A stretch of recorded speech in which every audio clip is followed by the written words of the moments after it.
আচ্ছা দেখো, এই হ্যালো অ্যালকেনের আমাদের আর ধরনের বিক্রিয়া আছে, সেটা হচ্ছে অপনয়ন বিক্রিয়া। অপনয়ন বিক্রিয়া কৌশল সম্বন্ধে তোমরা জানো, গত বছর পড়েছিলে। অপনয়ন বিক্রিয়া 3 রকমের হয়, E1 E2 আর E1 CB। তুমি একটু সংক্ষেপে বলে দিই। ধরো এরকম নিলাম CH3 C CH3 C, এখানে একটা CH3 নিয়ে নাও, আর এখানে ধরো একটা Cl দিয়ে দিলে।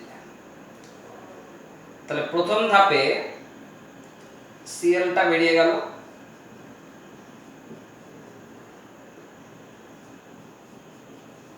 এই তৈরি হলো একটা কার্বোক্যাটায়ন। পরবর্তীতে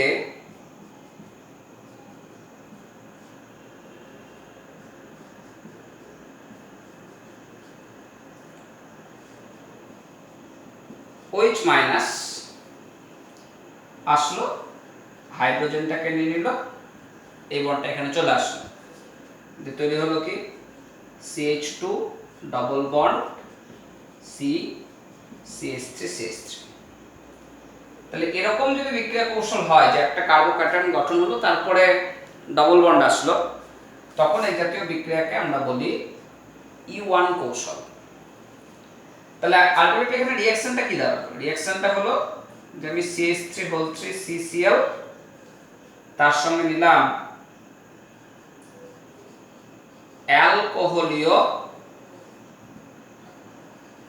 KOH। প্রতিস্থাপনের ক্ষেত্রে নিচ্ছিলাম জলীয় KOH, আর অপনয়নের ক্ষেত্রে নিচ্ছি অ্যালকোহলীয় KOH। তাহলে প্রোডাক্টটা হয়ে যাচ্ছে CH2 double bond C CH3 CH3 2 methyl propene. তাহলে এরকম ভাবে যদি বিক্রিয়া হয়, আগে একটা কার্বোক্যাটায়ন গঠন, তারপর ধাপে অপনয়ন, তাহলে আমরা তাকে বলি E1 বিক্রিয়া কৌশল। এছাড়াও দেখো আর এক ধরনের বিক্রিয়া কৌশল তোমরা দেখেছো, এগুলো আমরা বিস্তারিত আলোচনায় যাচ্ছি না, কারণ এগুলো তোমরা ক্লাস 11-এ পড়েছো। আর একটা E2 কখন হবে? ধরো CH3 CH2Cl নিলে, এবার তুমি এর মধ্যে জলীয় KOH দিয়ে দিলে, সরি অ্যালকোহলীয় KOH,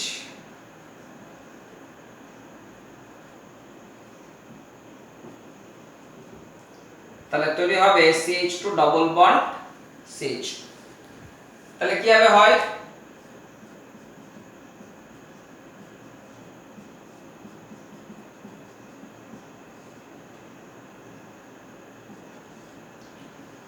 OH মাইনাস আসলো, এখান থেকে হাইড্রোজেনটাকে নিল, এই ইলেকট্রনটা এখানে আসলো, Cl বন্ডটা খুলে গেল।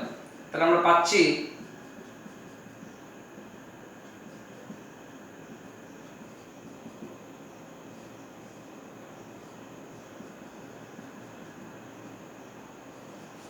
এই আস্তে আস্তে OH এর সঙ্গে H এর বন্ড হচ্ছে, এই CH বন্ডটা ভেঙে এখানে ডবল বন্ড তৈরি হচ্ছে, আর CCl বন্ডটা আস্তে আস্তে খুলে যাচ্ছে।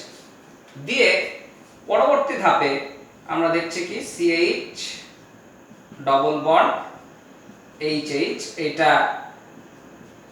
জল হয়ে গেল, আর এখান থেকে Cl মাইনাস বেরিয়ে গেল। তাহলে এরকম ভাবে যদি বিক্রিয়া কৌশল ঘটে, তখন সেই বিক্রিয়া কৌশলকে আমরা বলি E2 বিক্রিয়া কৌশল। তাহলে অপনয়ন বিক্রিয়া আমরা এখানে দু রকম আলোচনা করছি, একটা হচ্ছে E1 আর একটা হচ্ছে E2। এছাড়াও দেখো, অপনয়ন বিক্রিয়ায় যদি একাধিক যৌগ তৈরি হওয়ার সম্ভাবনা থাকে, একাধিক যৌগ, তখন কোন যৌগটা মুখ্য যৌগ হিসাবে তৈরি হবে, সেটা কিন্তু আমাদের দুটো নিয়ম দ্বারা নির্ধারণ করা হয়। একটা হচ্ছে সেটজ্যাপ নিয়ম, আর একটা হচ্ছে হফম্যান নিয়ম। সেটজ্যাপ এবং হফম্যান এই দুটো নিয়মের সাহায্যে আমরা কোন যৌগটা মুখ্য যৌগ হবে কোন ক্ষেত্রে, সেটা আমরা এখন আলোচনা করব।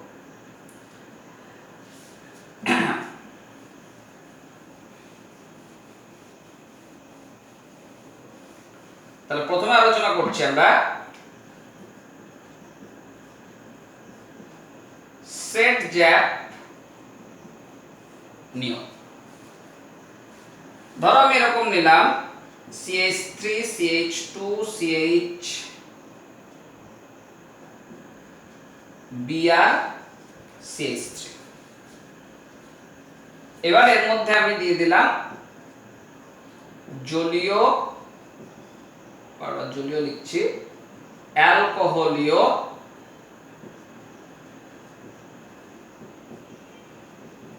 KOH। তো যদি আমি অ্যালকোহলীয় KOH দিই তাহলে এখানে দু রকমের প্রোডাক্ট তৈরি হওয়ার সম্ভাবনা আছে। একটা হচ্ছে CH3 CH double bond CH CH3, আর একটা হচ্ছে CH3 CH2 CH double bond CH2। এখন কোনটা কখন হবে এইটা মাথায় রাখবে, এক্ষেত্রে মুখ্য যৌগ, আর এটা হচ্ছে গৌণ যৌগ। তাহলে বিক্রিয়াটা কিভাবে হচ্ছে, CH3 CH2 Br CH2H এই লিখলাম। এবার এই অ্যালকোহলীয় KOH দিলে এই OH মাইনাস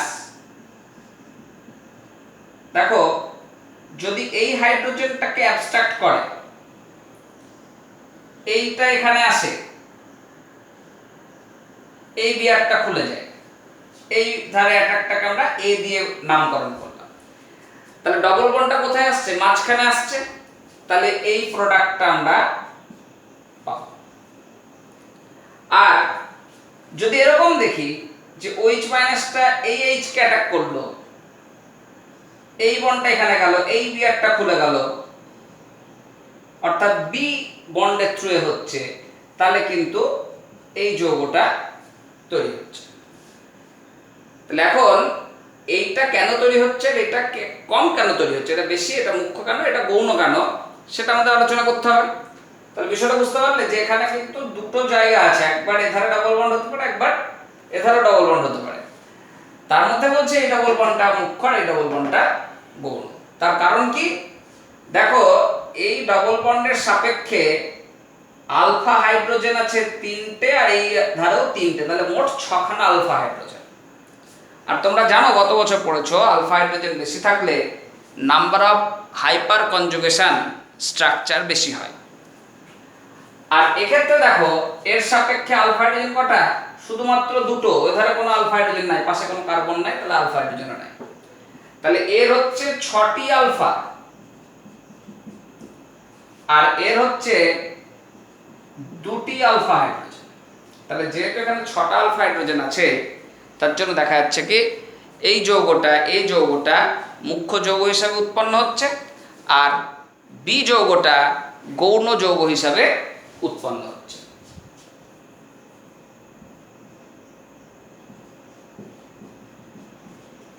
বুঝতে পারলে?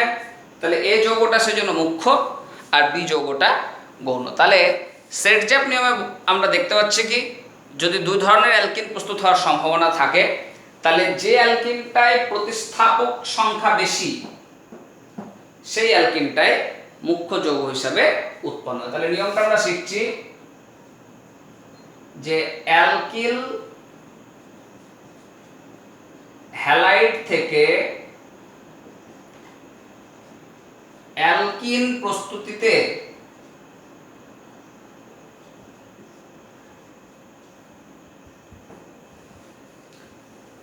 একাধিক সম্ভাবনা থাকলে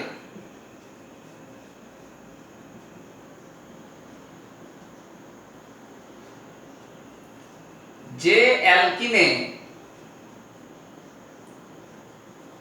প্রতিস্থাপক গ্রুপের সংখ্যা বেশি সেটি মুখ্য যৌগ হবে। তো মাথায় রাখবে সেটজ্যাপ গ্রুপের নিয়মের ক্ষেত্রে আমাদের অ্যালকিল হ্যালাইডে হ্যালোজেন গ্রুপ হিসাবে অবশ্যই উপস্থিত থাকতে হবে ক্লোরিন, ব্রোমিন বা আয়োডিন। ক্লোরিন, ব্রোমিন এবং আয়োডিন যদি যুক্ত থাকে তবেই আমরা কিন্তু সেট চ্যাপ নিয়মটা দেখতে পাবো। ফ্লোরিন যদি থাকে লিভিং গ্রুপ হিসাবে, হ্যালোজেন হিসাবে, তাহলে কিন্তু আমরা নিয়মটা ঠিক উল্টে যেতে দেখব। তখন সেই নিয়মটাকে আমরা বলছি হফম্যান নিয়ম। তা দেখো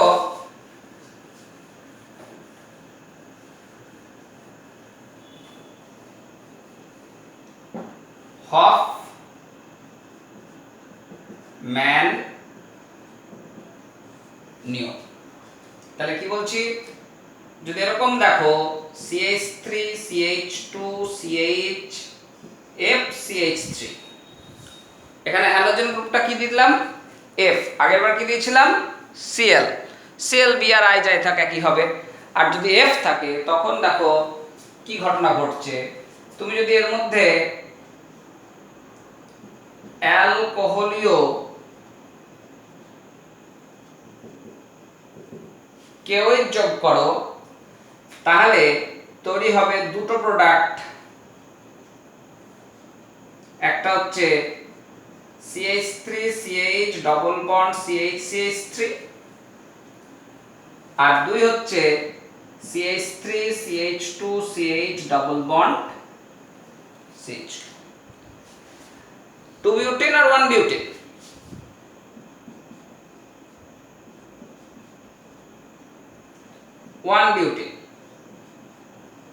এবার এইটাকে বলছি আমরা মুখ্য যৌগ, আর এইটাকে বলা হচ্ছে গৌণ যৌগ। তাহলে এবার কেন উল্টে যাচ্ছে সেটা এবার লক্ষ্য করো। আমরা CH3 CH2 CHF CH2H এ নিলাম। আগের বার যে লিভিং গ্রুপটা ছিল সেখানে ফ্লোরিনের পরিবর্তে ছিল ক্লোরিন, ব্রোমিন, আয়োডিন ইত্যাদি। আর এবার হচ্ছে বেশি তড়িৎঋণাত্মক, মোর ইলেকট্রোনেগেটিভ ফ্লোরিন অ্যাটম। তাহলে যেহেতু ফ্লোরিন খুবই উচ্চ তড়িৎঋণাত্মক, তার জন্য খুব বেশি বেশি করে বন্ধন ইলেকট্রন নিচের দিকে টানে। এবার এই কার্বনে ঘাটতি হয়, তাহলে এই কার্বনে ঘাটতি হলে এই কার্বন কি করে পাশের এই কার্বনের বন্ডগুলো থেকে ইলেকট্রন নিজের দিকে টানবে। এবার দেখো এই কার্বনের ইলেকট্রন যখন এদের সরে যাচ্ছে তখন এই কার্বনে ঘাটতি হচ্ছে, এই কার্বনে ঘাটতি হলে CH3 গ্রুপ হচ্ছে প্লাস আই প্রভাবক গ্রুপ, তার মানে ইলেকট্রন দিয়ে ওকে সাহায্য করে। কিন্তু এর পাশে তো আর কোনো কার্বন নাই, তার জন্য এখানে এই কার্বনে যখন ঘাটতি হবে এ কিন্তু আর কোনো ইলেকট্রন দানকারী গ্রুপের সাহায্য পাচ্ছে না। তাহলে এর ইলেকট্রন দান করছে, তাহলে এই কার্বনের ঘাটতি কমে যাচ্ছে আর এই কার্বনের ইলেকট্রনের ঘাটতি থেকে যাচ্ছে। তখন কি করবে, এবার এই CH বন্ডগুলো থেকে ইলেকট্রন টানবে, এও টানবে কিন্তু এর তো ঘাটতি মিটে যাচ্ছে, তাহলে এখানে কম টানবে আর এখানে CH বন্ড থেকে ইলেকট্রন বেশি টানবে। যেহেতু CH বন্ড থেকে বেশি ইলেকট্রন টানছে, তাহলে আমরা দেখছি কি এই হাইড্রোজেনটা অধিক আম্লিক, মানে সহজেই বেরিয়ে যেতে চাইবে, আর এই হাইড্রোজেনটা কম আম্লিক, অর্থাৎ সহজে নির্গত হতে চাইবে না। তাহলে এই OH মাইনাস H কে আগে নেবে, এই বন্ড এখানে আসবে, ফ্লোরিন বেরিয়ে গেল। তাহলে আমরা যদি H এটাকে রিপ্লেস করি, তাহলে দেখো H এর রিপ্লেস হলে A প্রোডাক্ট এইটা পাচ্ছি, আর এই হাইড্রোজেন তো সহজে বেরোতে চাইবে না, তাহলে আমরা কি পাবো,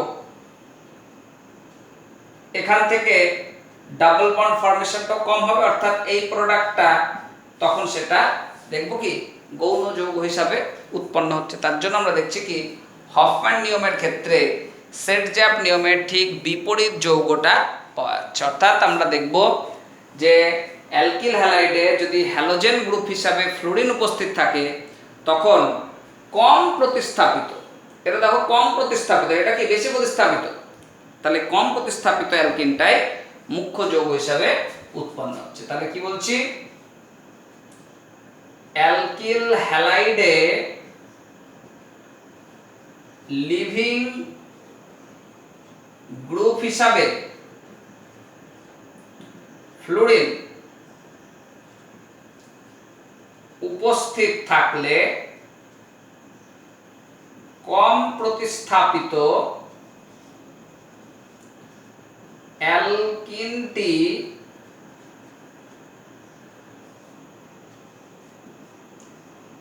মুখ্য যৌগ হিসাবে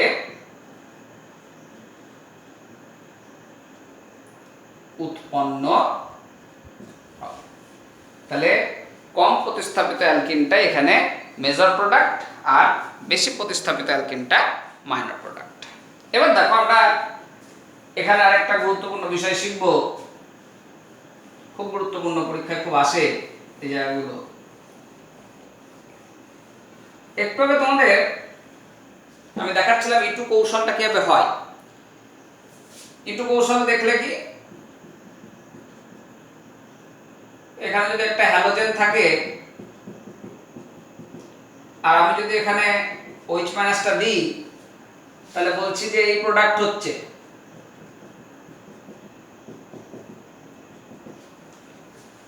এখন এইখানে যে হাইড্রোজেন গুলো আছে, বিশেষ করে এই কার্বনের যে হাইড্রোজেন, সেটা এখান থেকে একটা রিপ্লেস হবে, এখান থেকে হ্যালোজেন রিপ্লেস হবে। তাহলে এখানে তোমার তিনখানা হাইড্রোজেন আছে। ধরো আমি নাম দিলাম HA, HB, HC। তা কোনটা প্রতিস্থাপিত হবে? সবগুলোই কি হবে না স্পেসিফিক কোনো ব্যাপার আছে? এখানে মাথায় রাখবে যে হাইড্রোজেনটা হ্যালোজেনের বিপরীত দিকে থাকবে, পাশের কার্বনের বিপরীত দিকে থাকবে, অ্যান্টি এলিমিনেশন বলা হচ্ছে, সেই হাইড্রোজেনটাই কেবলমাত্র প্রতিস্থাপিত হবে। অর্থাৎ OH মাইনাস বি কেও নিতে পারতো, সি কেও নিতে পারতো, এ কেও নিতে পারতো, কিন্তু নিবে কাকে? HA কে। তাহলে এই জাতীয় এলিমিনেশনকে বলা হচ্ছে অ্যান্টি এলিমিনেশন। তাহলে HA কে নেবে, এটা এখানে যাবে, বিআরটা এখানে চলে আসবে। বুঝতে পারলে? এবার এটাকে আমরা স্টিরিওকেমিস্ট্রির ভাষায় বোঝাই। ধরো এইখানে Cl দিলাম, অ্যাবভ দা প্লেনে একটা H দিলাম, ব্যাক অফ দা প্লেনে একটা H দিলাম, এখানে একটা H দিলাম,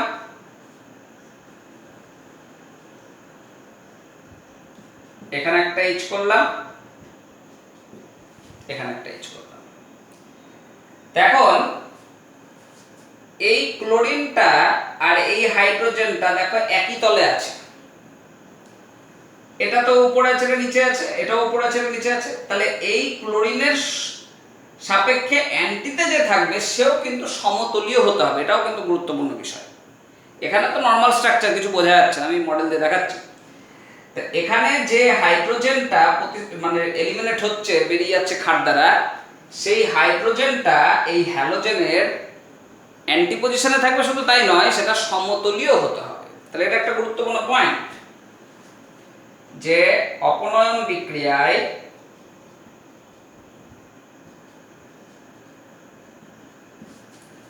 লিভিং গ্রুপের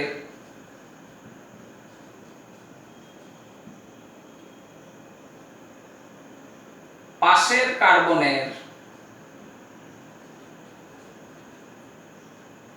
কার্বন থেকে হাইড্রোজেন নির্গত হয়, যেটি হ্যালোজেনের বা লিভিং গ্রুপের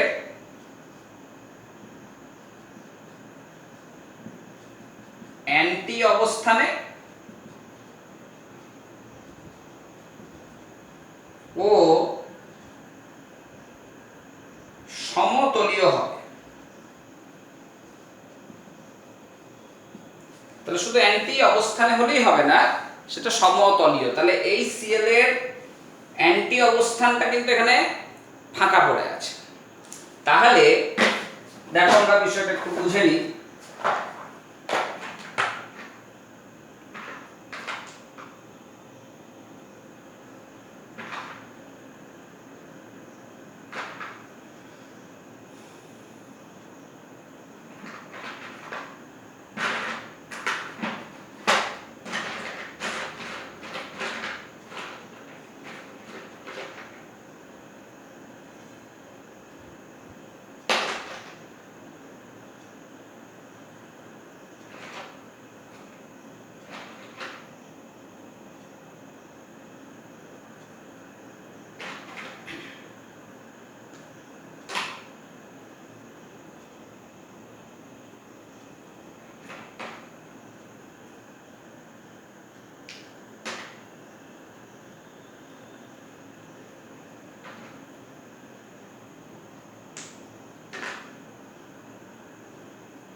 এই ধরো আমি কম্পাউন্ডটা নিয়েছি, তাহলে এইভাবে নেওয়া হয়েছে।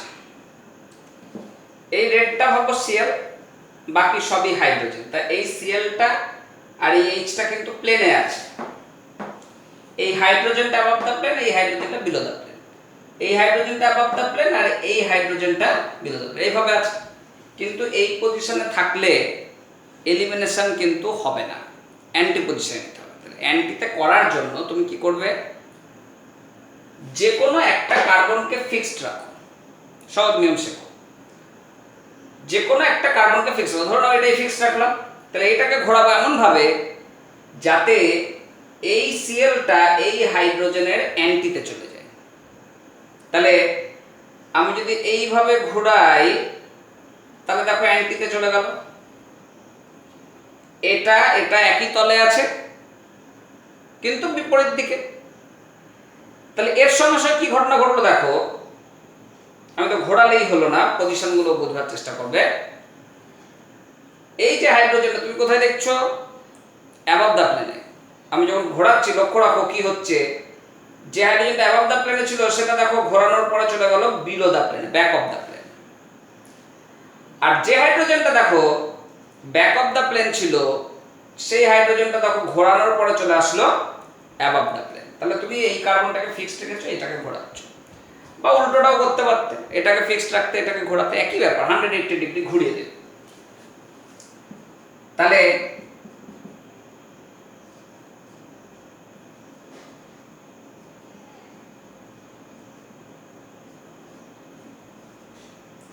তাহলে এই হাইড্রোজেনটা HA দিলাম, এই হাইড্রোজেনটা দিলাম HB।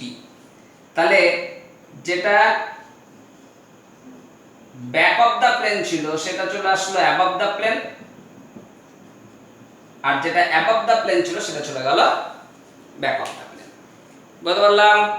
খুব সহজ জিনিসটা। যেমন ছিল এইভাবে, হবে না, এই করে নিলাম, তাহলে সামনেরটা চলে গেল পিছনে, পিছনটা চলে আসলো সামনে। এবার পরবর্তীতে কি হচ্ছে, আমার যেই ক্ষার দেওয়া হচ্ছে OH মাইনাস, এই OH মাইনাস কার উপরে কাজ করছে, এই হাইড্রোজেনের উপরে। এটা এখানে চলে গেল আর এই সিএলটা খুলে গেল।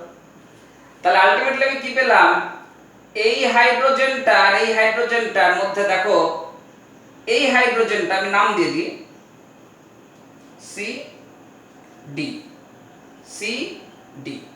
তাহলে C হাইড্রোজেন আর A হাইড্রোজেন এই দুটো কিন্তু তলের উপরে থেকে গেল, ভালো করে বুঝবে। তাহলে আমার এইটা খুলে গেল রেডটা, আর এই উপরেরটা খুলে গেল। তাহলে আলটিমেটলি এখানে একটা ডবল বন্ড চলে এসেছে, আর সেই ডবল বন্ড এই যে আমার আঙুলটা হবে না একটা বন্ড। তাহলে দেখো এই হাইড্রোজেন আর এই হাইড্রোজেন কি সামনের দিকে থাকলো, আর এই হাইড্রোজেন আর হাইড্রোজেন পেছনে চলে গেল। তাহলে এখানে আমরা দেখবো কি C আর A থাকবে অ্যাবভ দ্য প্লেনে,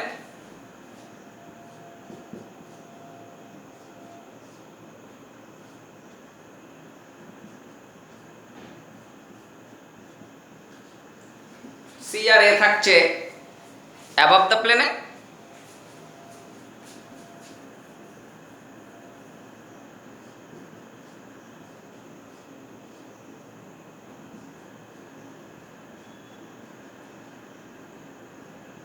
আর B আর Dটা থেকে গেল বিলো দ্য প্লেনে। তাহলে HC আর HA এই দুটো থাকছে অ্যাবভ দ্য প্লেনে, আর HA আর HC থাকছে অ্যাবভ দ্য প্লেনে, আর HB আর HD থাকছে বিলো দ্য প্লেনে। তো এখানে তো সবই হাইড্রোজেন নিলাম, সহজ হলো বিষয়টা। এবার যদি আমার হাইড্রোজেন না থাকে, অন্য কোনো গ্রুপ থাকে, তাহলে কি হবে দেখো, কিভাবে উত্তর করব, ভাইটাল বিষয়।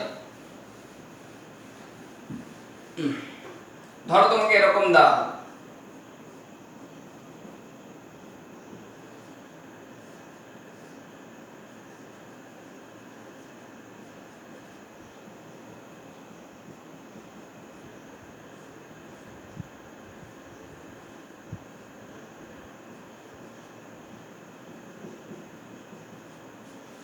একটা ফিনাইল গ্রুপ একটা মিথাইল গ্রুপ, এধারেও আছে এধারেও আছে, কিন্তু আমার HCl আর হাইড্রোজেন অ্যান্টিতে নিতে হবে। তাহলে আমি কি করব, এখানে একটা 180 ডিগ্রি রোটেশন করব, কারণ এই দুটো একই তলে আছে। তাহলে একটা কার্বনকে ফিক্সড রেখে অন্যটাকে ঘোরাবো, তোমার যেটা মনে হয় সেটা করো। এটা করে দেখিয়েছি, এবার এটা করে দেখাই। তাহলে এটা যদি দেখি, তাহলে প্রথমে এই কার্বনটাকে ফিক্সড করে নাও।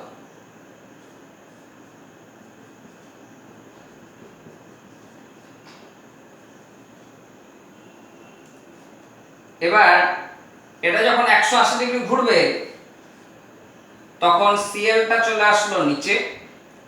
আমি কি বলেছিলাম, অ্যাবভ দা প্লেনটা চলে যাবে বিলো দা প্লেনে, বিলো দা প্লেনটা চলে আসবে অ্যাবভ দা প্লেনে। তাহলে পিএইচটা চলে গেল পিছনে, আর মিথাইলটা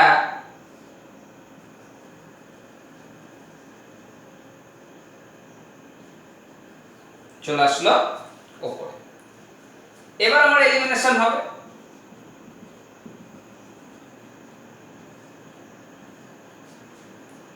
তাহলে দেখো, এই পিএইচ আর এমই এই দুটো অ্যাবভ দা প্লেন হয়ে গেল।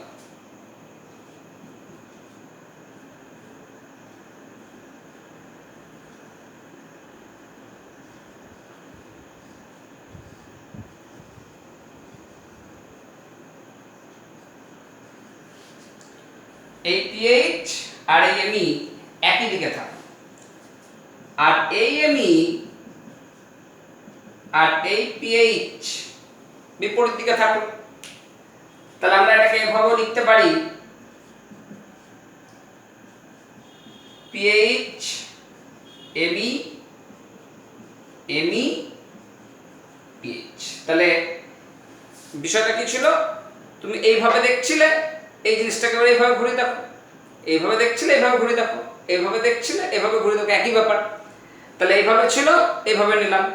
তাহলে দেখো, এইটা ধরে নাও পিএইচ, এটা এমই, তাহলে একই দিকে ছিল, এভাবে রাখলো সে একই দিকে থাকছে।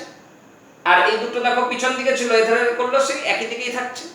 তাহলে এই যে প্রোডাক্টটা পেলাম, এই প্রোডাক্টটাকে আমরা বলবো ট্রান্স প্রোডাক্ট, ট্রান্স যৌগ। বুঝতে পারলে?